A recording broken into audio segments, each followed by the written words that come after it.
Ada video Ustadz Adi Hidayat, maafkan aku saudaraku Nasrani, aku tidak bisa mengucapkan selamat Natal. Karena orang yang mengucapkan selamat Natal, maka dia sudah mengakui tiga. Yang pertama, mengakui bahwa Isa anak Tuhan. Yang kedua, mengakui bahwa Isa lahir 25 Desember. Yang ketiga, mengakui bahwa Isa mati di palang salib. Ketiga-tiga ini dibantah oleh Al-Quran. Bahwa Isa anak Tuhan dibantah. Laqad kafaral ladzina qalu innallaha salisu salasah. Kafirlah orang yang mengatakan Isa Trinitas dan anak Tuhan. Tentang Nabi Isa lahir tanggal 25 Desember dibantah. Ketika Maryam memegang Isa, tidak ada makanan karena terlahir di tepian kota. Allah memerintahkan menggoncang pangkal batang pohon korma. Tusakit alaiki rutaban jania, gugur buah korma yang mengkal. Buah korma mengkal ada pada musim panas bulan Juli Agustus. Ketika Isa lahir, kambing-kambing sedang digembalakan di padang rumput. Sedangkan bulan 12 rumput tidak tumbuh karena tertutup salju. Maka 25 Desember bukan hari kelahiran Isa, tapi hari raya merayakan Dewa Mitra, Dewa Matahari, yang diambil oleh Kaisar Konstantin dari Konstantinopel. Lalu kemudian tentang Isa mati di palang salib dibantah Al-Quran. Wa ma qataluhu, mereka tidak membunuhnya. Wa ma salabuhu, mereka tidak menyalibnya. Walakin syubbihalahum, ada orang lain yang diserupakan wajahnya dengan Isa. Dialah Yudas Iskariot, murid Isa yang menjual imannya dengan beberapa keping uang emas. Saya punya kawan Kristen Masehi, tapi dalam masalah hubungan baik, masalah ngasih makanan, masalah beri pakaian, oke. Tapi kalau sudah terkait dengan akidah, wala ana abidu ma'abadtum wala antum abiduna ma'abud lakum dinukum waliyadin.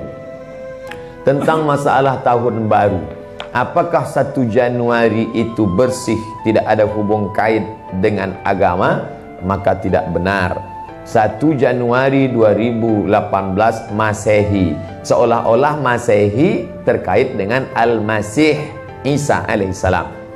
Itu kalender dibuat oleh Kaisar Julian dari Romawi kuno. Kaisar Julian membuat kalender, maka dibuat nama dia Kaisar Julian, maka disebut Julian kalender. Lalu kemudian Julian kalender dibawa ke Vatikan, dirobah oleh Kaisar Raja Pendeta Paus Vatikan bernama Paus Gregorius. Maka sampai sekarang disebut dia dengan Gregorian kalender. Lalu kemudian ketika terbentuk PBB, United Nation, Persatuan Bangsa-Bangsa, bingung mau pakai kalender apa? Di dunia banyak sekali kalender.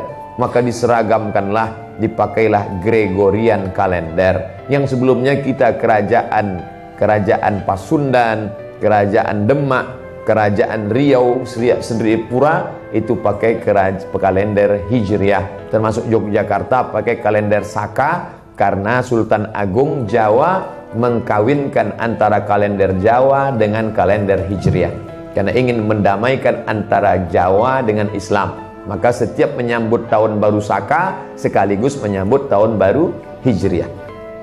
Kalender Masehi muncul belakangan, tidak tepat penisbatannya kepada Al-Masih karena Isa tidak tahu menahu tentang itu.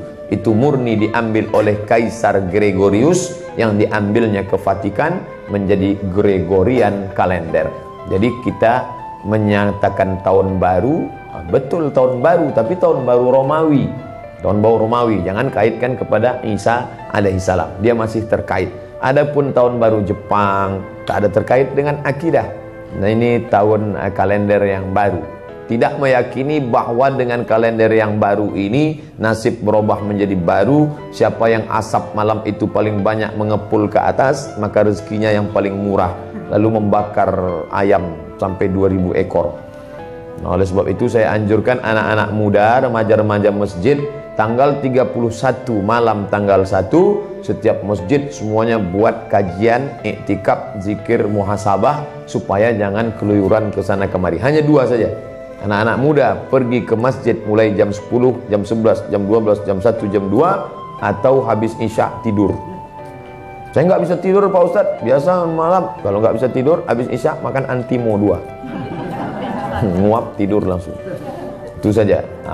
Adapun nanti Ustadz malam tahun baru apakah buat muhasabah di masjid? Enggak, saya berangkat 28-29 umroh, maka tahun baru di Madinah. Tahun lalu juga begitu, tapi tahun sebelumnya dibuat acara muhasabah. Wallahu a'lam.